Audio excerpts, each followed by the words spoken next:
예, 여러분 안녕하십니까. 5-22강입니다. 오늘 말씀드릴 내용의 제목은 포인터 변수의 연산입니다. 그러니까 포인터 변수끼리의 어떤 연산, 예를 들면 덧셈 뺄셈 같은 게 있겠죠? 연산에 관한 이야기입니다. 아마도 제가 생각할 때는 포인터 변수 파트에서 이 강의가 가장 중요하다고 생각이 듭니다. 참고로 말씀드리면 지금 여러분들이 보시는 교재에는 포인트 변수의 아주 복잡한 사용 방법은 설명하지 않습니다. 많은 분들이 포인트 변수의 복잡한 2중, 3중 포인트 변수에 많이 지치십니다. 근데 실제로 2중, 3중 포인터를 쓰는 경우는 그렇게 초보자에게는 많지 않아서 저희 이 책에서는 간단한 설명만 하고 실제 사용하는 예는 보이지 않고 있습니다. 그렇지만 중요한 것은 이겁니다. 제가 생각할 때는 왜 C 언어에서 포인트 변수를 써야 하나, 쓰면 무엇이 좋은가, 그 점을 이해하시는 게 가장 중요하다고 생각이 듭니다. 예를 들어서 자바라는 언어가 있는데요. 자바라는 언어에는 포인터라는 게 없습니다. 예, 언어 따라 있을 수도 있고 없을 수도 있는 거죠. 포인터 변수가 없어도 자바는 잘 쓰고 있습니다. 요즘 많이 쓰는 파이썬, 동일한 포인트 변수라는 건 없습니다. 조금 다른 형태를 쓰고 있는데요. 근데 왜 C는 포인트 변수라는 걸 쓰나? 쓰면 뭐가 좋은가? 쓸 때 주의사항은 뭔가? 이 점이 중요하다는 거죠. 그 점을 차근차근 한번 알아보도록 하겠습니다. 첫 번째입니다. 포인트 변수가 그렇게 힘든 내용이라면 왜 꼭 써야 되나? 안 쓰면 안 되나? 그 점을 한번 보겠습니다. 그래서 포인트 변수를 쓰지 않고 한번 비슷한 일을 해보겠습니다. 가정은 이겁니다.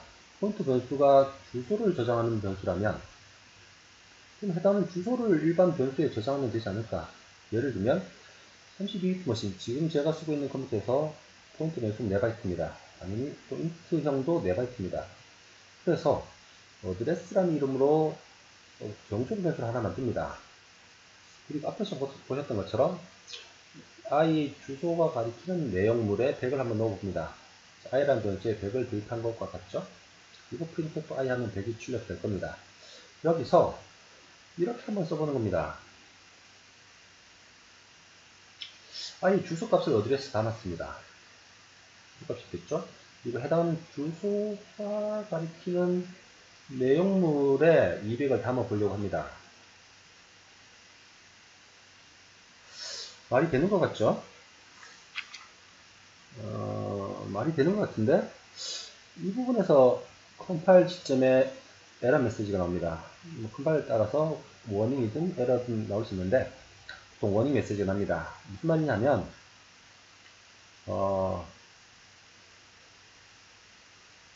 포인터에서 정수로 값을 할당한다 이런 말이죠.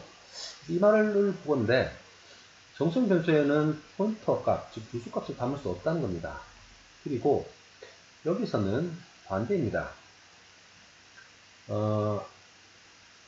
정수형 값에 간접 참조 연산자를 쓸 수 없다는 겁니다. 즉 간접 참조 연산자는 밑에 주소가 와야 되는 거지 일반 정수형 값이 오면 안 된다는 겁니다. 설명하기 좀 쉽지 않은데요. 교재를 한번 보시고 한번 각자 한번 이해하셨으면 좋겠습니다. 그리고 그러면 이렇게 하면 어떨까요? 라는 겁니다. 여기까지는 코드가 동일합니다. 아까 이야기한 것처럼 그러면 i의 주소값을 int로 타입캐스팅 합니다. 어드레스가 int 변수니까요. 네. 그리고 해당하는 int 값을 int 포인터라는 타입으로 타입캐스팅 합니다. 네, 이렇게 하면 워닝 없이, 에러 없이 가능합니다. 더 정확하게 쓰시려면 그냥 int가 아니고 unsigned int라고 써야겠죠.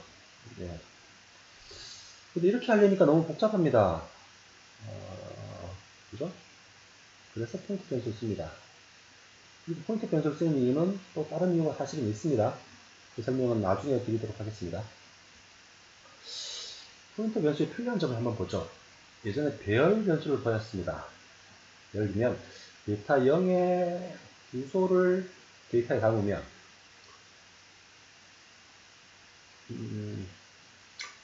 그래서 데이터 P라고 별도의 포인트 변수를 선언해야겠군요. 일반적으로 데이터라고 하면 배열이 될 수 있으니까.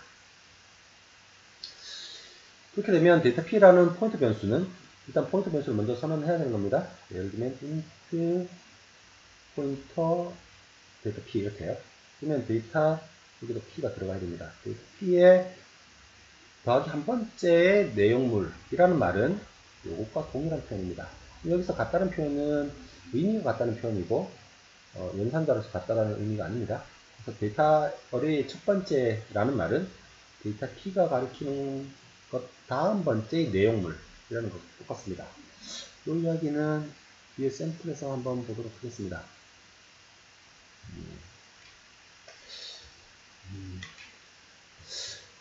또는 아까 P를 생략하고 이게 데이터가 1차원 배열이면 배열의 이름은 주소죠. 그래서 데이터나 데이터 0번째의 주소나 동일하게 됩니다. 그래서 데이터의 첫 번째 항목이나 데이터 더하기 1번째가 가리킨 항목도 동일하게 됩니다. 배열과 포인터 굉장히 밀접합니다. 같은 것은 아니지만 굉장히 유사한 특성이 있습니다. 차근차근 설명을 드리도록 하겠습니다. 예, 앞에 설명드렸던 내용입니다. 데이터라는 1차원 배열을 선언하고 초기화까지 마쳤습니다. 그래서 데이터와 데이터 더하기 1, 데이터 더하기 2의 각각의 주소를 다 주소입니다. 출력하면 40 증가됩니다. 신기하죠? 여기서 중요한 게 있습니다. 즉 포인터라는 것은 주소라는 것은 실제로 배열도 포인터와 유사한 특성이 있습니다. 데이터라는 배열의 이름은 배열의 시작 주소죠. 그런데 그 주소에 1을 더했을 뿐인데, 네, 1을 더했을 뿐인데 실제 주소는 4가 증가됩니다. 이게 포인트 변수의 특성입니다. 왜냐하면 해당하는 배열이 정수형 변수, 정수형 배열 변수니까 정수형은 4바이트씩 된다고 지금 가정하는 거죠. 그래서 40 증가됩니다. 또 데이터 0번째 배열이나 데이터가 가리킨 곳의 내용물 동일합니다. 이렇게 배열과 포인터는 아주 비슷합니다. 데이터 1은 데이터 1이 가리킨 값, 데이터의 두 번째 항목은 데이터 더하기 2가 가리킨 항목입니다. 390페이지를 한번 보시죠. 아직 감이 정확히 안 잡히신 분도 있을 듯 합니다. 설명을 드리면 세 칸짜리 배열 변수를 하나 선언합니다. 그리고 데이터 P가 데이터를 가리키게 하면 실제 데이터 P라는 포인트 변수는 여기를 가리키는 겁니다. 그리고 데이터 P라는 게 포인트 변수니까 포인트 변수는 뭔가를 가리키죠. 이때 데이터 P 더하기 1 하면 다음 번째 항목이라는 뜻입니다. 주소가 1 증가되는 게 아니고 다음 번째 항목, 즉 int니까 4바이트 뒤의 항목을 가리키게 되는 겁니다. 그래서 이 코드를 보시면 데이터라는 이름의 배열을 선언하고요. int 데이터 P 포인트는 데이터를 가리키고 있으면 위에 그림과 같이 되는 겁니다. 이랬을 때 데이터 P 더하기 1, 데이터 P 더하기 2 모든 게 주소죠. 그래서 주소 값의 연산은 좀 특이합니다. 그렇죠? 정수형 값의 연산하고 다릅니다. 40 증가됩니다. 이게 포인터 변수의 연산을 의미합니다. 포인트 변수에 어떤 상수값을 더한다는 말은 그 상수값 자체가 더해지는 게 아니고 그 다음 번째 항목을 의미하는 겁니다. 그래서 데이터 0, 1, 2 배열값은 데이터 P 더하기 1, 데이터 P 더하기 2가 가리키는 내용물과 동일한 값이 되게 되는 겁니다.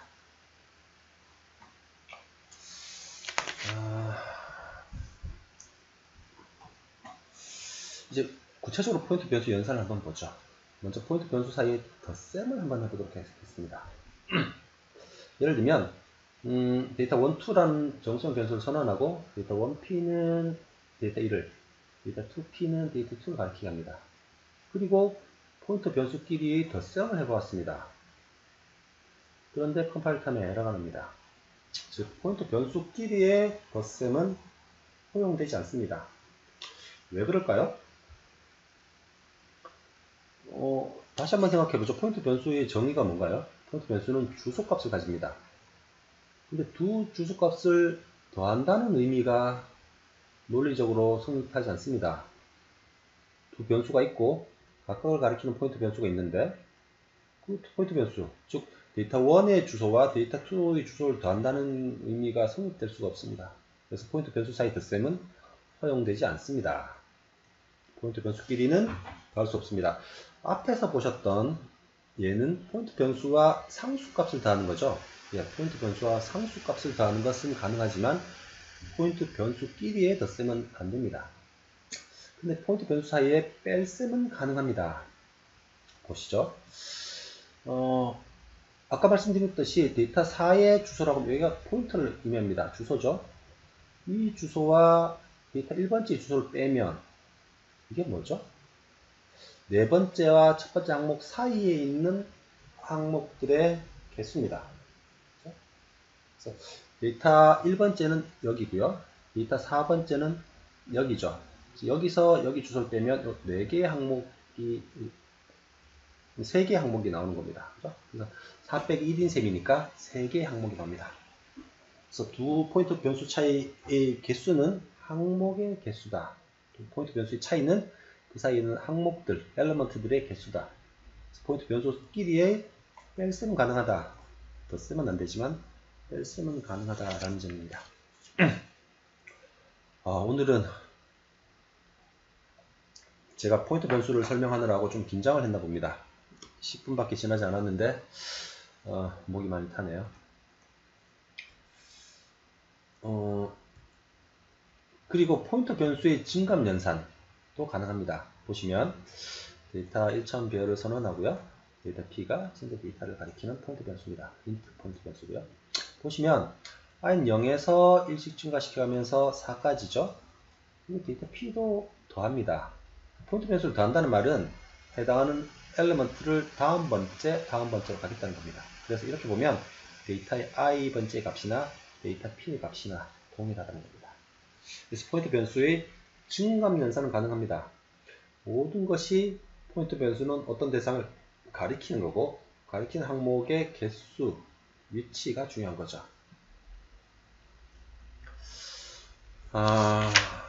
393쪽입니다. 포인트 변수의 장점.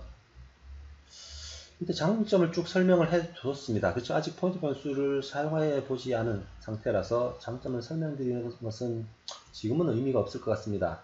포인트 변수를 다 배우시고 나서 다시 돌아와서 한번 보시면 좋을 것 같습니다. 그리고 C 언어에서는 아주 많은 부분에서 포인트 변수를 씁니다. 지금 보셨던 포인트 변수끼리의 연산 또는 이중 포인터, 더블 포인터라고 하는데요. 포인터를 가리키는 포인터입니다. 포인터 배열, 함수 포인터 여러 가지가 있습니다. 이 내용을 차근차근 다음 강좌에서 보도록 하겠습니다. 교재 394쪽을 보시면 이제 한 10쪽 8페이지 정도 남았는데요. 조금 전까지 제가 배열하고 포인터하고 굉장히 유사하다라고 말씀을 드렸는데 명확한 차이점이 있습니다. 그 차이점을 다음 강좌에서 설명을 드리도록 하겠습니다. 네, 지금 포인터에 관련해서 두 번째 강좌를 마쳤습니다. 제가 교재에 있는 내용을 모두 완전하게 강의로 설명드리고 있지 않아서 꼭 교재를 한번 보시고 스스로 익히는 과정을 해주시길 바랍니다. 네, 수고하셨습니다. 감사합니다.